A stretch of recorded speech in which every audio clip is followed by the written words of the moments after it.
السلام علیکم ورحمۃ اللہ وبرکاتہ۔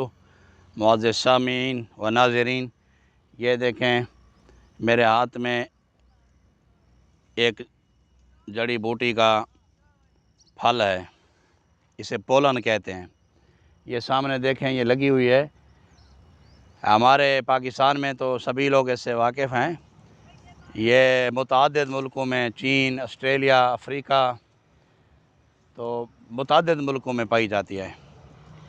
اس کا نام ٹائفا ہے، بعض ملکوں میں بلرش، بعض میں بلش، بعض میں کاتیل، بعض میں کٹیل، اور ہمارے علاقہ میں اسے کوندر کہتے ہیں، کوندر۔ اس کے جو نرم نرم پتے ہوتے ہیں، اور یہ جو میں نے ہاتھ میں پولن پکڑا ہوا ہے، یہ دیکھیں یہ اڑ رہا ہے اس طرح، یہ دیکھیں یہ سوکھا ہوا ہے۔ یہ جو چیز ہے، یہ متعدد بیماریوں کے لیے شافی علاج ہے۔ اللہ پاک نے اس کے اندر شفا ہی شفا رکھی ہے۔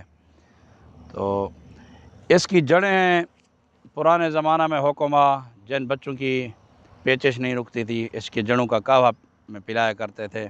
اور یہ جو پولن میں نے ہاتھ میں پکڑا ہوا ہے، اسے سایہ میں خشک کریں، 1-2 دن دھوپ لگوائیں، پھر اس کو پیس دیں۔ تو صبح شام آدھا چمچ مریضوں کو کھلائیں۔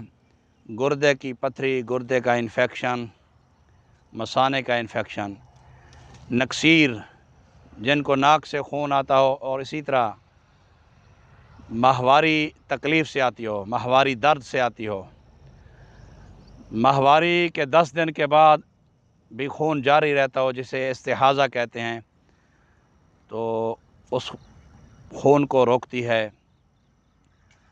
خواتین کے ہاں جب بچہ پیدا ہوتا ہے، بچے کی پیدائش کے بعد رحم میں درد ہوتا ہے، تو اس کا سفوف، اس کا قہوہ خواتین کو جو بچے کی پیدائش کے بعد درد ہوتا ہے، اس کو ختم کرتا ہے۔ اسی طرح اس کا سفوف کھانے سے یہ کندھے، پٹھے کمزور جو ہوتے ہیں، وہ ان کو فائدہ ہوتا ہے، طاقت ملتی ہے۔ رحم کے امراض میں مفید ہے۔ خواتین کے لیے رحم کے اندر سوزش ہو، رحم کے اندر ورم ہو، جسم کے کسی حصہ میں ورم ہو، خواتین کو ہو، مردوں کو ہو، تو یہ اس کا سفوف کارآمد ہے۔ امید ہے دوستو، آپ دوست ان چیزوں سے فائدہ اٹھائیں گے۔ جہاں یہ چیز انسانوں کے لیے فائدہ مند ہے، وہاں یہ چیز آبی مخلوق، مچھلیوں کے لیے بھی فائدہ مند ہے، پرندوں کے لیے بھی فائدہ مند ہے۔ پرندے اس کی جڑوں کو اپنا خوراک بناتے ہیں۔ اس کی جڑوں میں جو کیڑے وغیرہ پرورش پاتے ہیں، ان کو آبی مخلوق کھاتی ہے۔